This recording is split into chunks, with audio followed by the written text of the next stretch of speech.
Hello, it's just David here with my weekly message, and I'm going to sort of talk a little bit and slightly late, I understand, about the Duke of Edinburgh. But one thing you might notice, which is even more important than that, is that I've had a haircut. So I pre-recorded a couple of my last messages for those who caught up with them. Actually, I was where was I? Well, actually, I was visiting my father when I heard the sad news that Duke of Edinburgh had died. So I'd already sort of sent things in by then.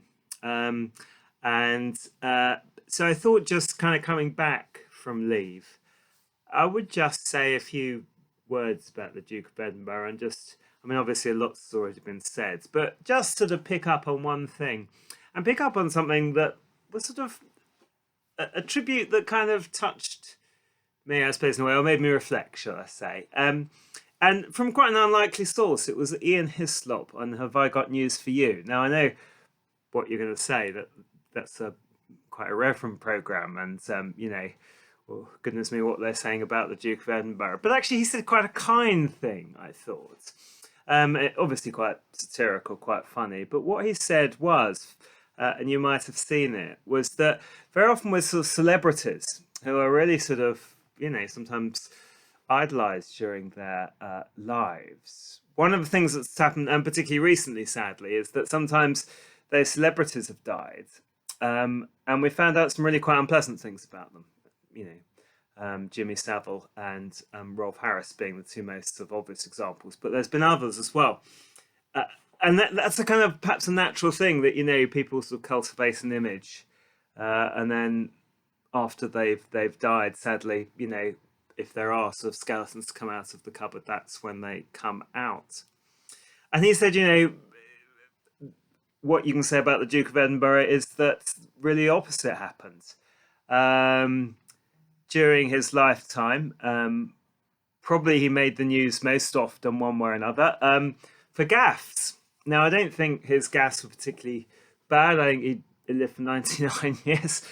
He probably made more gaffes than less gaffes than those 99 years that most of us make each week. But yeah, we know they hit the headlines. Most of them were just funny or amusing or sort of gentle or a slip of the tongue. I don't think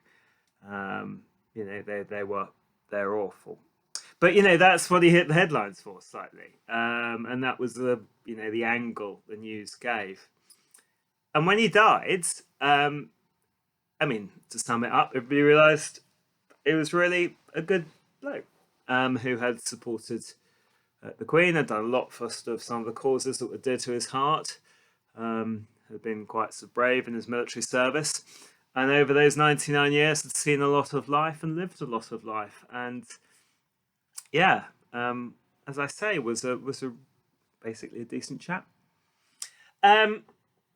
So I just thought that was quite an interesting thing, and it made me think, maybe that's not something to aspire to, because I suppose we won't know when we're dead. But it does seem to be a pattern. I mean, the very obvious one, and one doesn't want to take comparison too far, is of course Jesus. I mean, there's no doubt that Jesus, if you'd asked sort of those sort of milling around in Jerusalem after his death, what they thought, there would have been quite a few thought he was wonderful, who thought he was great, but there was quite a lot who, plainly were part of the, crowd shouting "Crucify him," who, or just perhaps thought he was a troublemaker or a rabble-rouser or a kind of charlatan or whatever. I mean, that's quite clear. I mean, Jesus came and divided people, for and against, and he makes no pretense in his teaching that everybody loves him, and that everybody will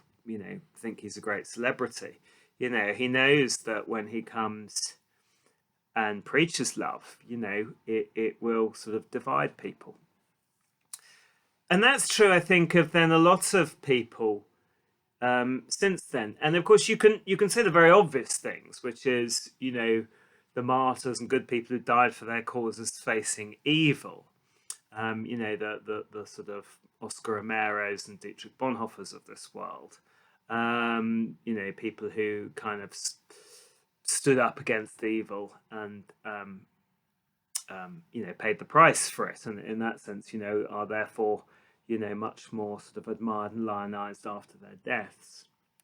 But I think kind of also, and that's true, that Christianity ought to not let itself perhaps off the hook so easily, because actually within the church, and I think this is perhaps the more difficult thing, there have been people, Francis of Assisi, Thomas Aquinas, others, Martin Luther, etc., who now we see as being sort of heroes of the faith in one way or another.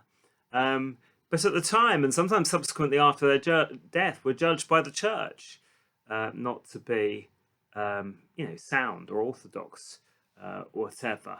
And it's only kind of subsequent ages that have changed the verdict of that. Thomas Aquinas, the great sort of Dominican doctor of the church, his books were banned immediately after his death. But then they became the most important theological works of the Middle Ages.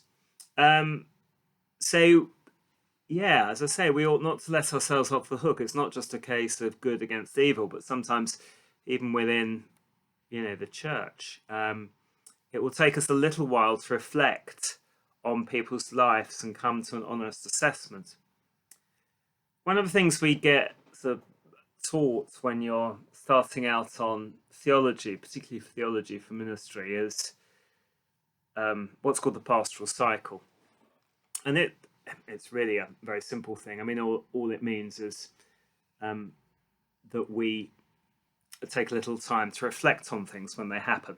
The cycle kind of goes action, reflection, sort of theory, back to action. So in other words, you do something. You then take time to reflect on it and how it goes and how that fits in with your existing ideas. And then you ask whether you need to modify your ideas. Then you need to sort of say, well, do I need to act in a different way next time? And then you do the action and you go around the circle. And life isn't quite like that. But it is that idea that actually you do need sometimes to take a bit of distance from things in order to, properly assess them. And that's the kind of, looking back on a person's life thing. So, there's been lots of debate COVID-19, but I think some things that haven't aged terribly well is, I sort of read articles and sort of saw things around, well over a year now, saying, one of the lasting lessons we will learn from COVID is, and I think, actually you need space and time to do those things. And that's also why current affairs is different from history. They're two rather different things. And that why there needs to be that gap. Increasingly it's shorter. I'm sure most of my childhood is now studied in history syllabuses because I'm getting so old. But it is that thing of, the difference between history and current affairs is that time of taking distance and understanding something in the context of its own time, which is now different to the present time, and assessing it in that way. And that takes a slightly different set of skills than the current affair, the reaction that is made immediately. So as I say, perhaps just a couple of things to take away. That idea that we sometimes don't rush into things, that we need to reflect on things, that actually the knowledge that history will judge us very differently from current affairs. That's very, very true. People will look back on this age, the famous people of this age, the less famous people of that age, and it will judge them very differently from how we judge them now. And then perhaps just thinking about our own lives, and perhaps, there is a sense of perspective on that, we might be seeking all sorts of things. And, very often they're very immediate, they're very urgent. But perhaps one of the things is to almost look at our own lives in the perspective of all of our whole lives, of eternity. Now that's a bit grandiose. I don't expect anybody's going to be sitting down and, 20 years, 30 years time reflecting on my life terribly deeply. At least I hope not. But nonetheless, I suppose the sense in which God is, that yeah, we are going to have to realize that in all our complexities and weaknesses and all the gaffes that we make and all the things that we do, it is only kind of ultimately God looking back on all our lives who is called to make a judgment which is gracious and kind and merciful. Thank goodness. Amen.